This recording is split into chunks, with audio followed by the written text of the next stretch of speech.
Enjoy this Wild Soul Gathering production. I'm Dr. Sandra Marie. Pour yourself a really tall glass of spiritual curiosity and join me for the Happy Hour for the Spiritually Curious podcast. In the spirit of happy hour, cheers to some new insights, peace, revitalization, and perhaps an aha moment that may change your life. Enjoy this Art of the Nervous System replay. Welcome back, everyone. It's time to get ready for our last session of the day. Sara Wiseman is joining us for this conversation. She is a longtime spiritual teacher, an author, the founder of Intuition University, where she has helped thousands of people around the world recognize and develop and trust their intuitive spiritual abilities. Her work spans intuition, channeling, and spiritual guidance. Welcome, Sara. Hey, thank you so much. I'm so happy to be here and to see you again. Yeah, it has been a while. It's great to have you back. Yeah. Sara, many people have been taught to doubt their inner knowing. For someone who has had long-term disconnection from their inner knowing, do you think that can affect their sense of trust, stability, and clarity over time?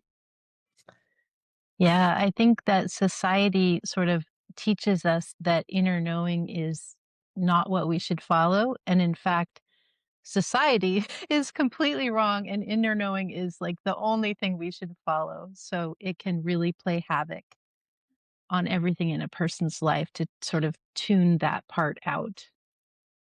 I feel like society's wrong about a lot of things, but that would be a whole different conversation. Yeah. Yeah. What might it look like when someone begins to rebuild that trust and inner knowing after years of disconnection? Do you think that people can get it back? Oh, yeah, I think it's innate to us, so it's almost like it's always on, we just sometimes choose to turn it off because of what we're told. Society, religion, school, the media, everything teaches us to conform and not pay attention to what's really happening. So when we do turn our I'm gonna call it our soul voice up again. I like that. Yeah, a lot of things can I mean, our whole lives can change because suddenly we're actually in the stream of how things really are instead of this stream of projections and what society's telling us. So it can be a radical shift in everything in a person's life when they open up to that. Well, there seems to be a lot of focus, I would say, on the soul voice, the intuition these days. So I think that there's either more of a hypersensitivity to it or people are developing more of an awareness. But on the other end of the spectrum, for people who are deeply connected to their inner knowing, what kind of cognitive or mental load comes with that constant interpreting of all that information? Yeah, that's such a good question, and like, that could be hours and hours of discussion, but you know, the the piece is like people that are tuned in, we'll call, which is could be everyone, but people that choose to be tuned in, then you've got all the information coming in from all different aspects, not just the brain or not just the thoughts. And so it can take a while to get used to, what's coming in from nature, what's coming in from animals, what's coming in from my sensor, my physical sense when I'm around others, what's coming in from my dreams. Sort of like we expand our ability to gather information when we're tuning into that intuitive side. So at the beginning, there can be this sort of oversensitivity, like we just want to hide in the cave, like make it stop. But after a while, we get to kind of sense the through line, like we get to understand what needs to be paid attention to when and what can be disregarded or is a neutral information as opposed to what is asking to be followed. Okay, it's really sort of a process of trial and error, maybe, to help it be more sustainable rather than something that ends up being really draining. Yeah, and it's a process of getting kind of accepting the fact that the world tells us we can only know what comes in through, say, our thoughts, what comes in through our phones or the news stream. That's all we should pay attention to. And when we look at the broader information, when we start to trust that is just as valid, if not much more valid than what we're being told. It's almost like we're shifting from, one tiny little stream of thought to this whole expanded awareness of everything all the time. Yeah, we just get used to it. We just understand that that's how things really are. And there's a lot of relaxation in understanding what is as opposed to the falseness of what we're told. Okay, so that's interesting. So I'm curious because as I was thinking about it, so with the heightened intuitive, the psychic abilities, does that place a unique demand on the nervous system? Yeah, well, again, that first sense of maybe particularly being overloaded until you sort of begin to navigate how to choose what parts of the information you want to follow. And then the other piece is often intuition will come in and will tell us what we perhaps think we don't want to know. And so that creates quite a schism between we receive, we know, we feel, we sense it's true, and then we don't want to do that. We don't want to do that. Or, for example, somebody like a, a relationship isn't working or a job isn't working. And we Mhm. really are attached to these ideas of, I want the relationship or I want the job. That creates a lot of tension when what's real and what we think we want to happen are in conflict. So the relaxation part comes from when you allow yourself, it's, to non attach to what you think you want and just to allow yourself to be carried in flow to what's really happening. And the minute you kind of can crack that code, not simple, but over time we can mature into that, everything just completely relaxes. We don't have to worry. We're always being guided, which is kind of remarkable. It is remarkable. So that makes sense. So you either go down the supportive versus the dysregulating path in the beginning. And as you start to figure it out more, because all that information coming in has more of a clarity and truth to it versus the TV. Yeah. So even though it may not be what we want to do, because I feel like we've all been in that place where the clarity's there for us and we resist it. And, sometimes we just don't make it so easy. Yeah. I think people have lots of reasons. Like sometimes I'll use intuition, I'll use the term like direct knowing. We have lots of reasons for resisting that kind of direct knowing. And like, say it's a job, you should quit a certain job. It's so you're dreaming about it every night. Every sign and synchronicity is coming in. It's so clear, and yet you're like, but I need the money, or I'm Yeah. 1 year from retire. Whatever your thing is that your mind is telling you, and yet it may be that the bigger forces at play are saying, no, no, it's just time now. It's just time now, and so that tension of being in conflict with what is the direct knowing, and then eventually the relaxation when we follow where the universe is trying to take us is pretty interesting.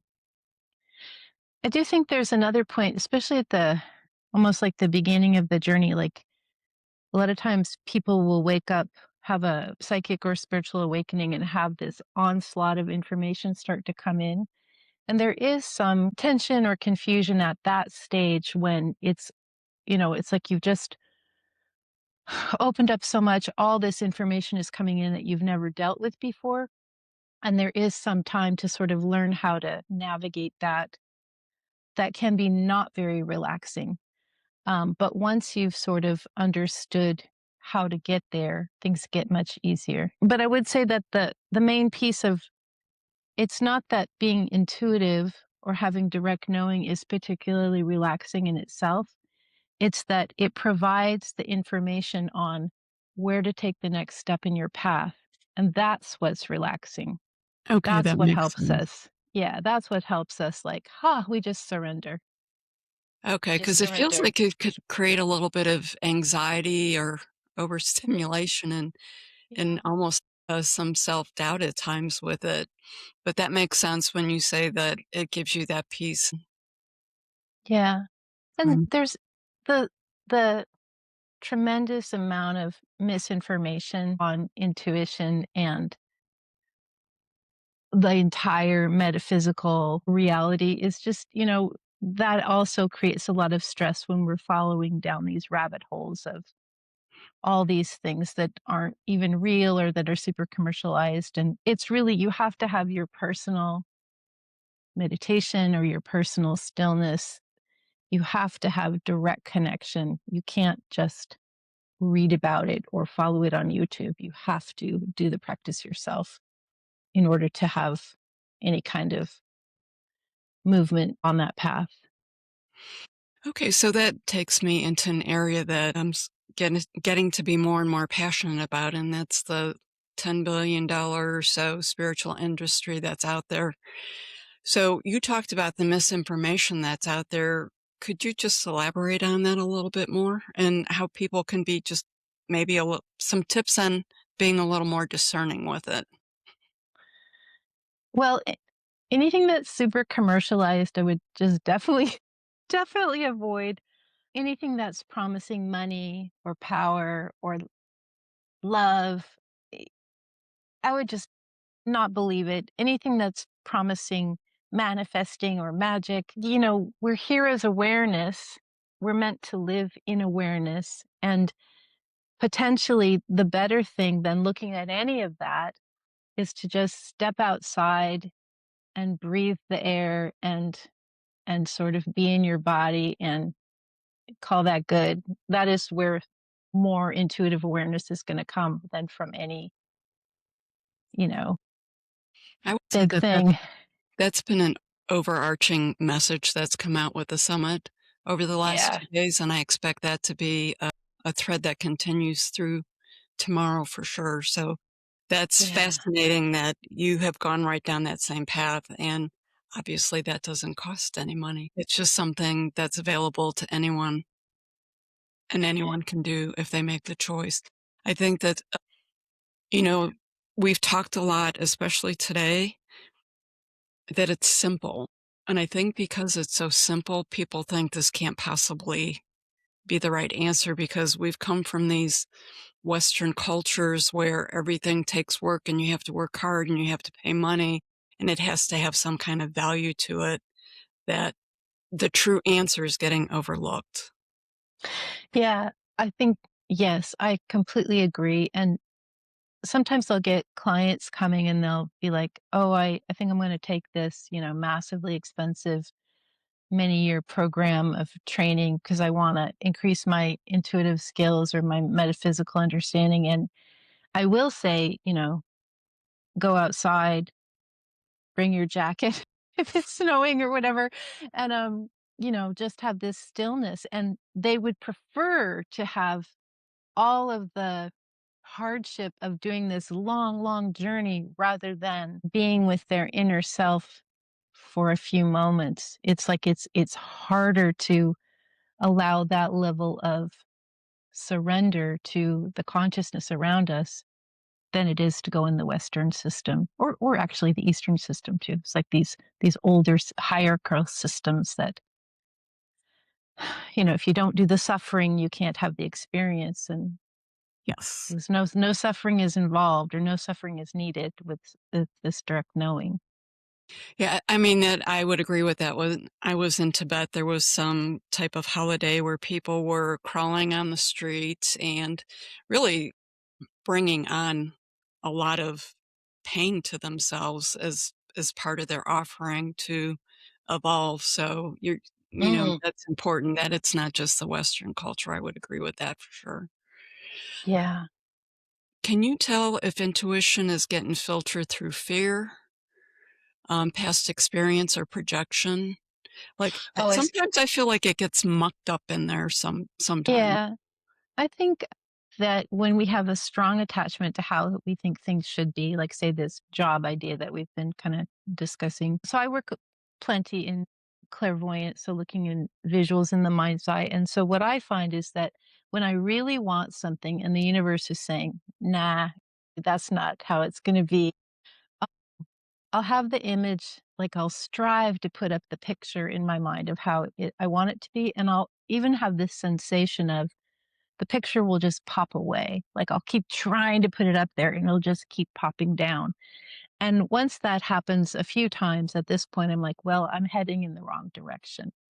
Or another way, intuition, like, in terms of synchronicities or events that might happen, when we keep pushing and pushing and pushing and nothing keeps working, it's again the universe sort of pushing us away, saying, "I'm sorry, my friend, wrong path. We have something different in mind for you." So, so we can start to tell like what's not working. Like if it continues to not work, the universe is saying, choose a different direction. There's a different path for you. And paying attention to where like I use that word, the flow is happening, where there's no resistance, where it's very easy. Before we continue, I'd like to take a moment to share why this work matters. The world doesn't need more noise these days. It needs more thoughtful conversations. That's why I created Wild Souls Gathering in this podcast, spaces where curiosity is welcome, questions are honored, and exploration matters. Each week, I have the privilege of introducing you to inspiring guests and lesser-known voices doing meaningful work in the world. Together, we're exploring what it means to live a more aware and authentic life. If these conversations bring value to you, please subscribe, share the show, and consider supporting Wild Souls Gathering. Your support helps keep this work independent, ad-free, and accessible. Thank you for being here, and now let's get back to the conversation. It's interesting, the simplicity, awareness, awareness, awareness. That's been another big thread of the Mhm. last couple of days with the summit, is really developing that self-awareness to understand yourself and where things are moving. So you've mentioned the flow a couple of times, and I know that we've had a past discussion. I feel like this topic comes up all the time. With manifestation is sort of like gone by the wayside. It's old technology. And you had talked about the flow. And since I have you here today, because I've been pondering this a little bit, more recently, I was reading something of yours, and you were talking about the manifestation and the flow process. And the problem is we're all manifesting, so to speak, but it's all conflicting, right? So there's all these Mhm. individual conflicting manifestations. How does that work? And it's time as we're coming together and, we're evolving more, that we really start focusing on manifesting and getting into a flow as a one. Mhm. And Yeah. that like just so resonated. I'm like, yes, this is it. This makes sense. Can you just elaborate on that a little bit more? Yeah. Yeah, I love that word, old technology. So, I think we used to say, "I will manifest, I will create," or we used to say, "I co-create with the universe." And that used to be as if it's us and this being, this Santa-like being, the universe that was gonna, give us our wishes. But what we have to realize is that I co-create with the universe, it means I co-create with collective soul. And that means, just as you said, everybody has their desire, their attachment. And so as we evolve, hopefully our attachments drop away. We are co-creating at a higher level as a collective, and this is how we're moving forward. Yeah, old way of manifesting can work, but it's going to bring you what your mind wants. It's not going to bring you what's really going to take you further. It's better to follow as you're being led. That's such a good differentiation, that it does bring what the mind wants, but it's missing out the whole heart and the flow, which is the whole point of all of this. Yeah. Yeah. And Yeah. I guess the last piece for me that I wanted to mention is intuition. It's not just with other humans, it's with nature, it's with animals, it's with plants, it's with inanimate things, it's with everything. And so this awareness is not just human to human, that's just a tiny piece of what we're connected to. So I'd like to expand on that a little bit, because I think that there is that awareness is sort of seeping out to the mainstream a little bit. And I have a really good friend who's super connected with nature, and nature really speaks to her. And literally conversations, and I Mm, remember someone was telling me, like, if you really had a question that was on your mind that you were I hate the word struggle, but that's what's coming to top of mind right now, but it was on your mind and you're trying to figure it all out, that, go out, take a walk, get into nature, and just put your hand on the tree and mhm, ask the tree the question, and the mhm. tree will give you the answer. So when she's out there, her level of communication and what she's receiving back, that back and forth is so much different than my experience with it. Can you just talk a little bit more Yeah, about that?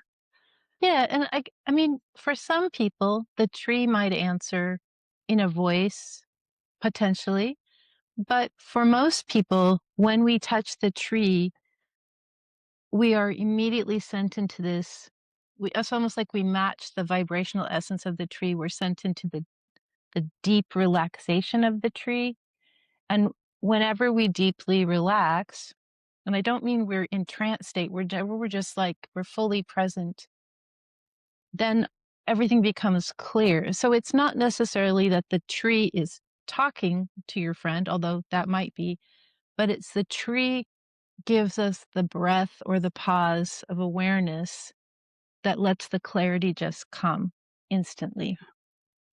Yeah. So, and I wouldn't necessarily expect the tree, like sometimes you'll go to a tree and ask, and you can hear the shimmer of the wind suddenly, and it's like, oh, it's so exciting. But sometimes it's just that relaxation awareness comes through and the clarity that we've always known, but that our mind has been distracting us from just suddenly has a chance to come through. Okay, that makes sense. That makes sense to me. I think that, with the animals and stuff, that's sort of a give me. Mhm, But when you start getting into, like, I've got a big thing with rocks and big rocks and mhm, boulders, and they mhm. give off a lot of energy. They pull me to them and, they help me. Well, So see, and that's, yeah, I think it's so different because I would say I'm very plant oriented. And for me, crystals and rocks, I'm not going to say meh, that's not true, but I just don't feel the same. right. So each person is structured a little bit differently as to what they're going to resonate with. And that's no problem. That's perfect that we can all sort of choose what is. It's all available to us, all of awareness. So it's just recognizing it. Yeah, your particular style almost. That makes sense. Lots going on in the world and a lot going on individually in people's lives. So when we get into the intuition conversation, is it possible for people to get so sucked into that their intuition really sort of dials down or can get turned off when they're experiencing a lot of change and stress? Yeah, like at the time of this recording, we're just a couple weeks away from a really big astrological timing on February 17th. And so I've been reading a bit about that and thinking about it, and I kind of have the choice to really get my mind. I mean, some of this is choice. Where are we going to go with our mind? Or are we going to go with Mm. the deeper stillness? And so I like to look at my life as a continuation or continuum of many lifetimes. And so I don't need to worry as much about current events because, oh, I did that in the 1300s, or, oh, I did that in the 1700s. Like we've already been through the ringer quite a few times. And so that awareness, that helps me. It's just like, it's not our first rodeo. And also the fact that whenever there is challenge at this level, that's when we are learning the most, like as a group. And so we are accelerated learning right now, even though it seems like accelerated suffering. That's, When yeah. when you said that, I thought, well, it feels like we're, like, stepping into the capstone course is right around the corner. That Yeah. Well, I actually think we've kind of been in it, actually. That's kind of, Mhm. I've actually think the last 10 years we've been in it. We just Okay. didn't know we signed up for it. Like, did I sign up for that course? What was I thinking? Why did I take that on? Yeah. Yes, I've had that "what was I thinking," Yeah. thought and comments a couple of times. Yeah. With your unique abilities, I have some curiosities, so I'm gonna ask you. I know that you work with a lot of different forms of guidance over time, including the archangelic energies, and more recently, you've been working with some off-planet intelligences, which I think sort of surprised you that they showed up. I'm not really sure. But do you notice a difference in your body and how your body systems and how you respond with these different energies and Hmm. energetics when you're working with them? Huh. Oh, that's fascinating. I am not like, I don't think this is good or bad. I'm not particularly somatic, really. I'm much more clairvoyant and clairaudient. My receiving is more like the upper chakras versus a lot of people are super somatic, which is amazing. So I think when I'm in a channeling state, I'm so focused on getting the language through because that's a challenge. It's a challenge to have another being not exactly talking, but like it's a challenge to hear it and put it into language that is not just heard, but it also comes through your fingers. And so I'm kind of just like, please let me be able to do this. Like it's just it's almost just like I don't know, like playing the piano really intensely. It's just like I'm just really paying attention to that process. I don't even know what my body feels like in those Okay. times, I would guess. I just, when I think about it, I was wondering that, and I thought it just seems like it would affect your nervous system somehow because Mhm. their energies have to be so different. Well, I do notice as on my podcast lately, I've been teaching some of the channel writing, and I do notice when I read it out aloud, I feel remarkably relaxed. It's like, oh, I just got sustained. Like when I read it out loud, one, I can't even believe that I channeled it. That's a surprise to me.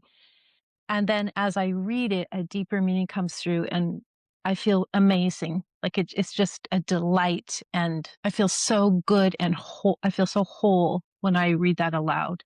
So that is a piece about what is coming, like, the old, like a spell or a mantra. It's like coming through with that extra level of healing, I guess.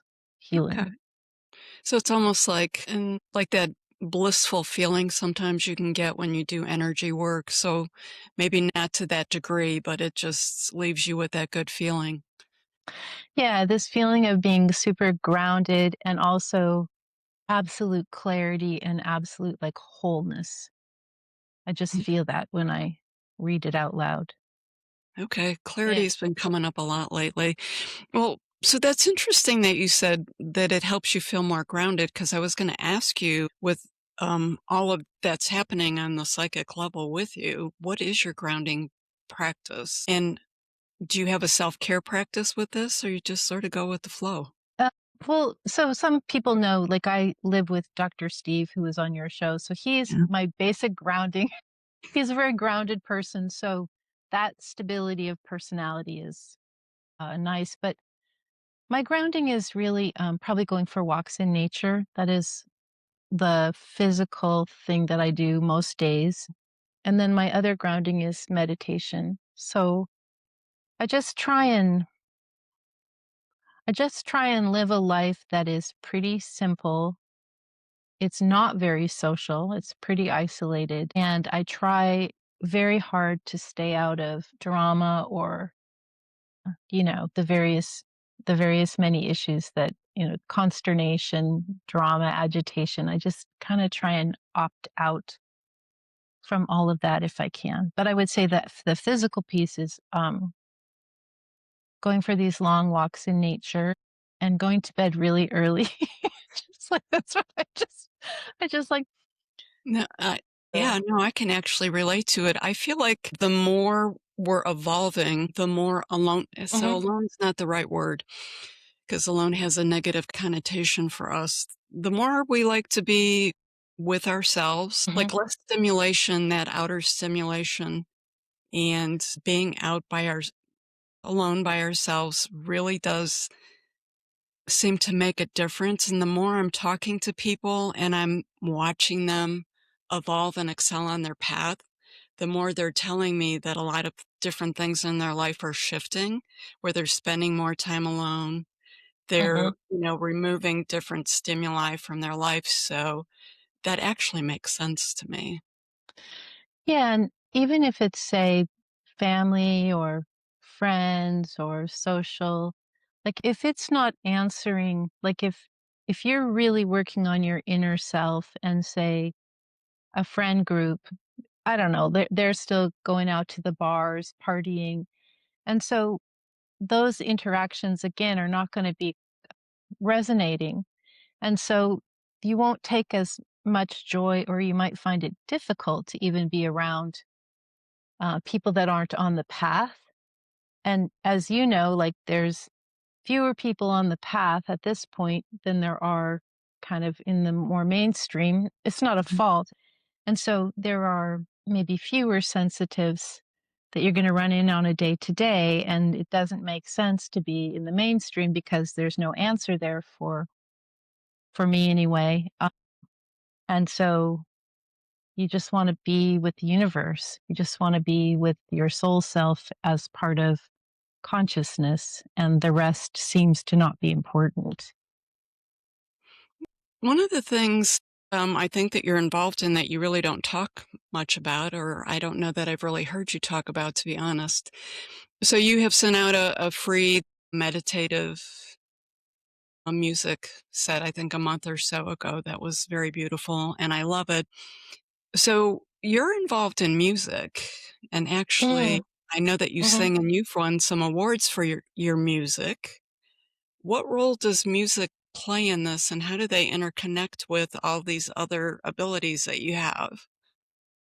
Well, music is really powerful. And so I sing mostly, and I haven't sung for quite some time. And I am going to sing pretty soon on a recording, actually. And I'm kind of gearing myself up for that. It's not really for the voice, which is pretty easy. It's for so this is so interesting. It's what happens somatically in the body because it just blows me away. And I'm like, well, that's going to be something to get through to have all that opening as the voice comes through.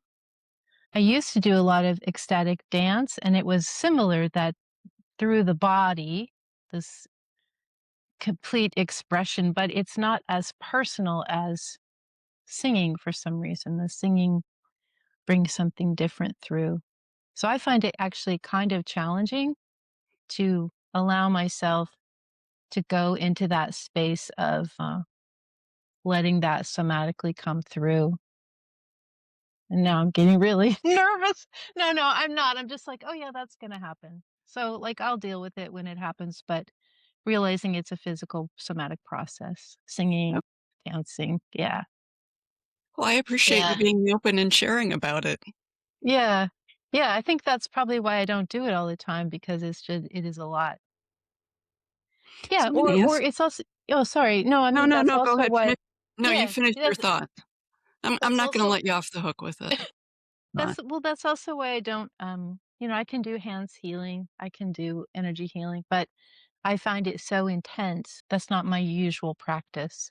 I just find the intensity is hard to manage because so much comes through. And that might change later, but for now, that's where I'm at. Okay. I actually can see that because when the energy gets flowing and if you're that open, I could see where it could get intense. Just with I know with what my personal experience is when I'm doing energy healing, I was like, wow, if you take that and you multiply it, that could get pretty intense. Yeah. Yeah. Sarah, as we're looking to wind up a little bit here, I do have a question. Looking back over your years of teaching and experience, because you have made a difference in so many lives for such a long time, how has your relationship with the intuition changed in terms of like the ease and trust and steadiness? Yeah. Thank you. At the beginning, I was really interested in psychic gifts and learning how to use all those. I wanted to be psychic, like I wanted to be a psychic. I wanted to do readings. And now, and it's been almost, it's been over, I think it's been over 20 years now. I don't know, even know, but now I'm really interested in spiritual understanding. And they used to give me this phrase, the psychic path leads to spiritual understanding, the spiritual path leads to psychic opening. And that was kind of one of those early phrases that I got. And I understand that more even now. Like right now, I'm much more on the spiritual awareness versus the psychic stuff are just tools for me to get to Okay. more awareness, is kind of where I'm at now. Okay, that makes sense. Any little tidbits that you'd like to leave for people who are working on their Um, intuition? yeah, I think really just trusting that it's innate. All you have to do is open to it and kind of also the universe is a very friendly, you can almost treat the universe like a friendly friend that's showing you how. You could say to the universe, "Hey, show me what to do." And you will be met. Like you can trust that that's a good partner to practice with as you're practicing your opening. Right. I think that that's a perfect way to end on. The other piece to it is you just have to accept that you might not hear something that you want, but you have Yeah. to trust that it's really what you do want. Yeah, it's what your soul is really craving and knowing. Yeah. Yeah, absolutely. Okay. Yeah. Sarah, thank you for sharing your experience so generously today. To learn more about Sarah and her work, you can go to her website, sarawiseman.com. So good to reconnect again. Oh yeah, you too. Thanks so much. Thank you for joining me for this episode of Happy Hour for the Spiritually Curious podcast.